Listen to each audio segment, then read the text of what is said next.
என்னடா பண்ணி வச்சுருக்கீங்க? இந்தியாவுக்கு சுதந்திரம் கிடச்சிருச்சு. இனிமே நம்ம கண்டுபிடிப்பெல்லாம் ஃப்ரீயா, தடையே இல்லாம பண்ணலாம். நம்ம பிஸ்னஸ வந்து அடுத்த கட்டத்துக்கு கொண்டு போலாம். இந்தியர்கள்ல நெறைய பேருக்கு வேலை குடுக்கலாம். அப்படின்னு நெனச்ச ஒரு ஆள என்னடா பண்ணி வச்சுருக்கீங்க? இந்த படம் பார்க்குறப்ப ஃபுல்லா 2 விஷயம் தான் என் மைண்டுக்குள்ள ஓடிக்கிட்டே இருந்துச்சு.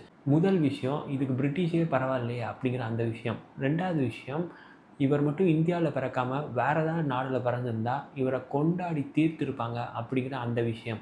ஜிடி நாயுடு ஒரு அற்புதமான பயோகிராஃபியை தியேட்டரில் பார்த்துட்டு வந்து உட்காந்துருக்கேன். எங்கேயுமே டாக்குமெண்ட்ரி ஃபீல் வரல. அவ்வளோ அற்புதமான ஸ்க்ரீன் ப்ளே.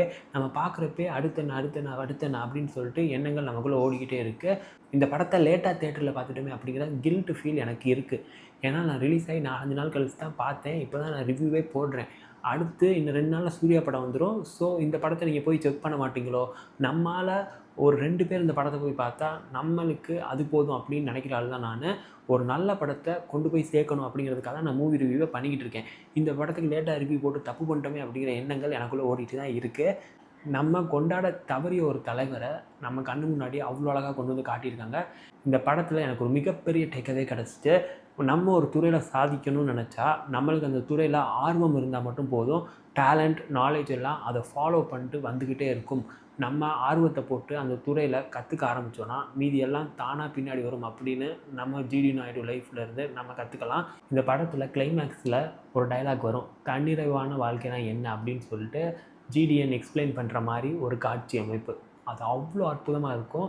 நான் இந்த படத்துலேருந்து வெளியே வரப்போ அப்பா ஒரு நிறைவான படம் பார்த்துட்டோம் அப்படிங்கிற அந்த சந்தோஷத்தோடு தான் வெளியே வந்தேன். இந்த படத்துக்கு மாதவனுக்கு நேஷ்னல் அவார்டு கொடுத்தே ஆகணும். ஆனால் கொடுப்பாங்களான்னு தெரியாது.